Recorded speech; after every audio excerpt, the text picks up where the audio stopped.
মেলান্দহে সিহাটা গ্রামে গভীর রাতে বাড়িঘর ভাঙচুর ও লুটপাটের প্রতিবাদে সংবাদ সম্মেলন অনুষ্ঠিত হয়েছে। জামালপুর মেলান্দহ থেকে উজ্জ্বল আকন্দের রিপোর্টে দেখুন বিস্তারিত।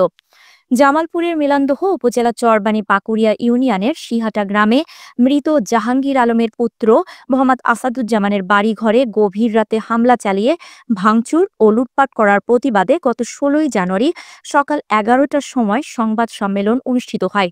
জানা যায়, প্রতিবেশী ইসমাইল শেখের পুত্র রবিউল ইসলাম ও মৃত আজিমউদ্দিনের পুত্র নজরুল ইসলাম গংদের সাথে দীর্ঘদিন যাবৎ জমি জমা নিয়ে বিরোধ চলে আসছিল।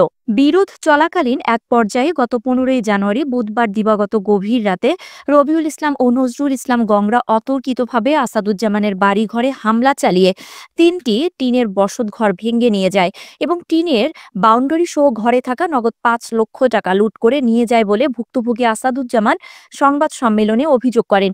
এ ব্যাপারে ভুক্তভোগী আসাদুজ্জামানের পরিবারের ৫ জন সদস্য গুরুতর আহত হয়ে জামালপুর জেনারেল হাসপাতালে চিকিৎসাধীন রয়েছে বলে সংবাদ সম্মেলনে অভিযোগ করেন। উক্ত ঘটনাকে কেন্দ্র করে এলাকায় উত্তেজনা পরিস্থিতি সৃষ্টি হলে ঘটনাস্থলে মেলান্দহ থানা পুলিশ উপস্থিত হয়ে উভয় পক্ষদেরকে পরিস্থিতি শান্ত রাখার নির্দেশ প্রদান করেন। অনুষ্ঠিত সংবাদ সম্মেলনে ভুক্তভোগী আসাদুজ্জামান দুষ্কৃতিকারীদের বিরুদ্ধে দ্রুত প্রশাসনের নিকট ন্যায় বিচার দাবি করেন। ইসমাইলের কাছ থেকে ১৯৯১ সালে এই জমি আমরা ৩৫ বছর ধরে দখল করে খাইতেছি।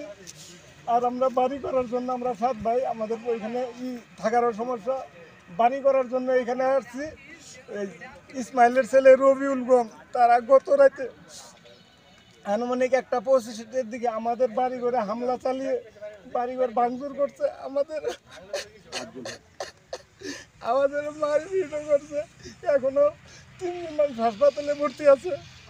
আর তারপরে তারা ভাঙচুর চালিয়েছে না, শুধু আমাদের ঘর থেকে লুটপাট করছে।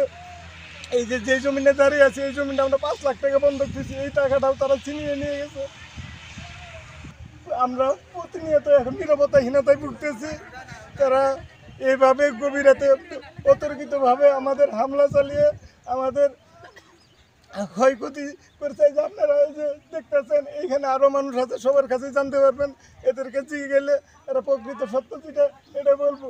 তো আমি আপনাদের কাছে বলবো যেন এর একটা সুষ্ঠু বিচার চাই। আমার আর বিশেষ কিছু বলার নেই।